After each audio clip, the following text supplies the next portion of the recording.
What's up, everybody? It's AJ with etrailer.com. Today we're going to be checking out this UWS Toolbox. That's going to be a crossover style and low profile, and then we're going to put it in our 2020 Ford F-150.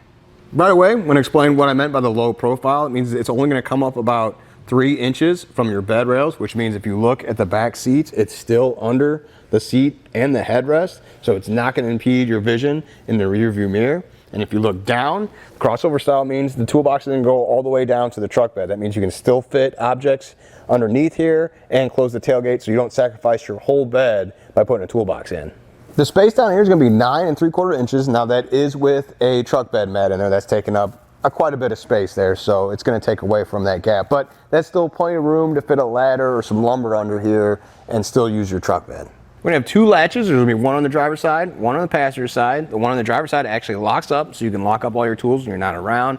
It's really easy to use. You just pull on either of the latches, just one of them, and the lid pops right open. You have the gas struts that help push that lid open so you don't have to mess with it. You don't have to lift it up. It goes pretty easily. This one goes pretty quickly too, it looked like. So that's pretty nice that you don't have to lift the lid yourself. Looking at the inside, the latches work in unison, so as I pull one here on the passenger side, the one on the driver's side moves as well. Another thing I like is it's got this guard here that's going to protect the rod that goes in between them. That way, if you're just throwing stuff in there, maybe something heavy, it doesn't damage that rod and make it so that they don't work at the same time. Looking here at the lid, you can see the latches here. There are the strikers that go into the latches. Now these are adjustable, so if this wears down over time or something gets misaligned, the more you use it, you can adjust it back so it'll close right every time. Another thing that gets asked about are going to be these gas struts. You can replace those as well. Just look on the side and see what rating they have, how many force pounds, and then measure from center to center on these, and you can get a replacement part on our website. On the inside of the toolbox, it's got 8.4 cubic feet of space. We also have a tray up here up top. Now it's a plastic tray, which I really like. Some other toolboxes have metal ones, and they rattle out when they're in the back there. You won't have the problem with this one.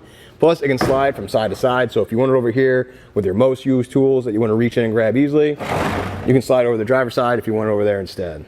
Looking down here, we have an organizer for screwdrivers. There's plenty of holes here. You can just drop them in. One thing I will warn you though is the gas strut's right here. So if you had some longer screwdrivers, I would not put them here. It will hit that gas strut when you go to shut the lid on there, and that can be an issue and damage it. So I'd put them closer to over here on the toolbox. That way they won't interfere. Take a look at how it attaches. You have the J-hook that comes down and attaches to the top railing of the bed. Now on the top side we have a washer and a nut, and we tighten that down and it holds it really well. There's no shaking with that box. It's attached really easily with just one of these on each side. Along the outside of the lid we have a foam liner that's going to help keep the elements out. The lid itself is also foam injected, so not only is it going to insulate the toolbox, but it helps keep that structure. So if you were to set something heavy up on top of there, it wouldn't necessarily dent it or crush the top of the lid, which I like that it is built that way. Another thing is the lip here on the lid doesn't just meet the top of the box like that. It actually goes down a little bit more over the box. So if I can close it, show you, it goes down quite a bit there, so then the elements can't get in the box that way. Taking a look at the box itself, it's going to be made out of a black powder coat aluminum. It's got a glossy black finish, and it's got diamond pattern all around there, so that's going to help hide any scratches you might get from just throwing something roughly on top. Overall, really like the box. I like that it can help me organize the truck bed and keep all my tools locked up. Don't have to worry about leaving them out, and it makes everything more organized here in the bed and open to throw lumber or ladders here in the bottom. I don't sacrifice it by having a toolbox that goes all the way down to the bed. Well, I think that does it. Thanks for hanging out, and hope this helped.